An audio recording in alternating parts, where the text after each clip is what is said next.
knowledge from schools, colleges, and universities, but how many people know that they are not this material body?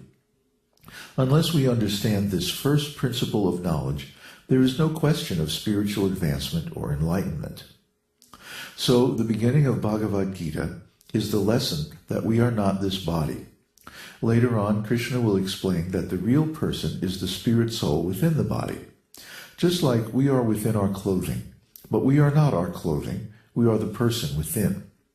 So if someone's shirt and coat are stolen, and they become mad after it and start lamenting, that is not very good intelligence. Therefore, Krishna is saying that asochan anvasochastvam, you are lamenting about a matter that is never lamented by any learned man. So we're spending a lot of time on this verse, Bhagavad-gītā 2:11, because it's a very important verse. Of course, all the verses of Bhagavad-gītā are important because they're spoken by Krishna.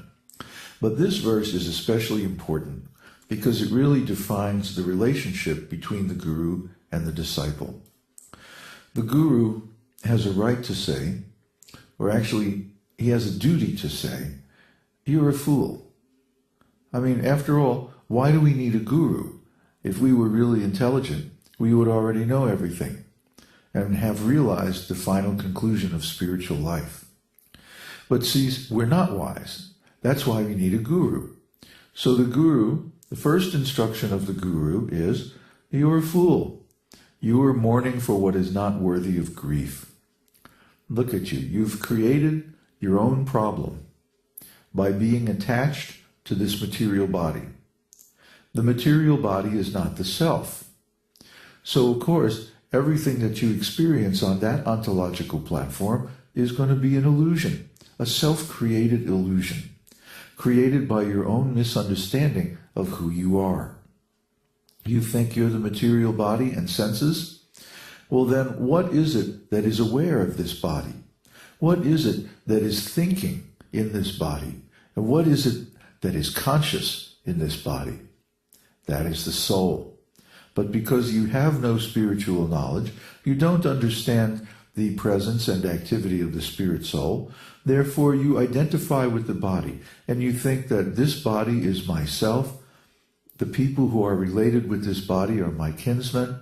The land where this body has taken birth is worshipable, and so on and so forth. All these things that are attached to my body or related to my body are mine. And then we worry about them. We worry about our health. We worry about our income. We worry about our social standing. We worry about the future. We worry about retirement. We worry about politics, war, economics, this, that, so many other things. And if that's not enough to worry about, we worry about our relatives, our family, our friends, our lovers, and so on and so forth. Constantly our mind is filled with anxiety. This is lamentation. This is exactly what Krishna is talking about. Krishna is talking about what is in your mind. So until our mind is focused on Krishna, and until we understand who we really are, who is thinking about Krishna, who is hearing about Krishna, and who is worshiping Krishna, the spirit soul. Until we understand this very, very clearly, we cannot claim to be self-realized or even on the spiritual path. This is the very first thing. So if we're spending all of our time in anxiety, lamenting about self-created problems, from the point of view of Krishna, we're nonsense. We're rascals, we're fools, we're idiots. Why? Because we have accepted a whole false platform of existence as being real. It's just like someone who goes into the movie theater and is watching the movie and then becomes so wrapped up in the movie that they forget who they are. They start thinking they're one of the characters in the movie, and they start lamenting and freaking out over something that's going on in the film. Now, if you saw somebody doing this, you would think they were a fool, wouldn't you? They're an idiot. What is this guy doing? It's just a movie. Similarly, the real situation is that we are a spirit soul. We have nothing to do with this material world, actually. We've come here out of envious of Krishna. Out of envy of Krishna, we want to be separated from Krishna and do our own thing. So we come here and therefore we have so many problems. It's not because Krishna wants us to suffer. It's because the whole thing is wrong from the very beginning. We're not this body. We are a spirit soul. We are a conscious entity, not a lump of matter. What a foolish idea. So naturally, anything predicated on this foolish idea is going to be foolishness as well. So just see how much foolishness and unnecessary suffering we sign up for when we accept that we are this material body.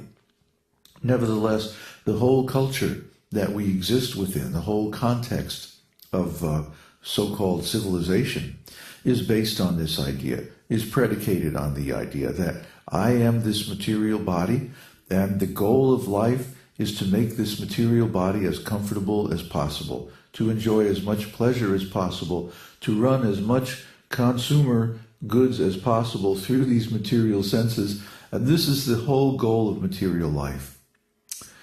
Well, that means we're going to suffer. We're going to suffer, first of all, because we have the wrong conception of life. So everything based on that wrong conception is going to be wrong. Just like if we have a mathematical problem that takes 10 pages of calculations, we make a mistake on the first page, everything else is going to be wrong, even if we do it perfectly. So just like we've been saying all along here, that even if you attain the perfection of material existence according to the calculation of bodily identity, you're still going to be miserable. You're still going to be suffering. You're still going to be in anxiety. Why?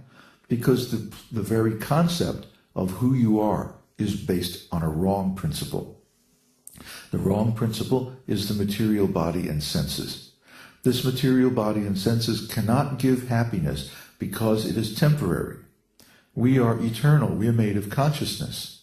This material body is temporary and it's made of ignorance. You cannot find two things more opposed to one another. Therefore, we're in an uncomfortable situation. We're in an incompatible situation. This is material existence. What is the way out? The way out is to study spiritual existence.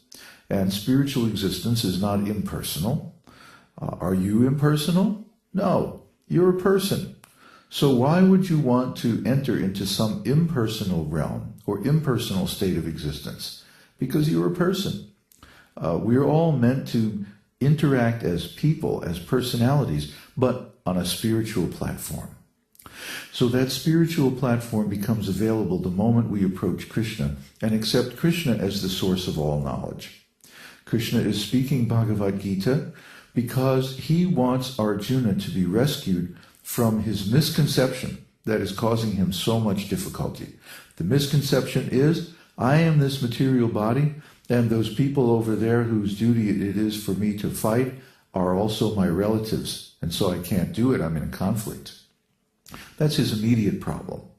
And we also have our immediate problem. But the root of all those problems is the misconception of the self as the material body.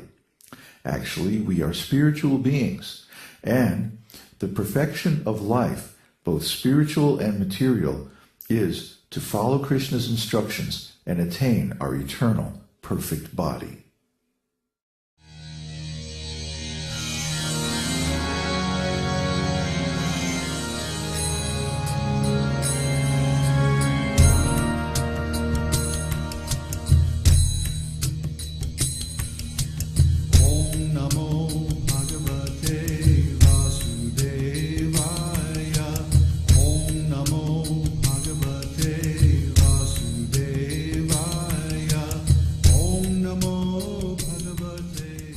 We hope you've enjoyed this edition of My Perfect Body. This is David Hughes, your host, reminding you to visit us on the web at esotericteaching.org, where you can purchase the complete Esoteric Teaching Introductory Seminar DVD and many CDs of transcendental music and mantras.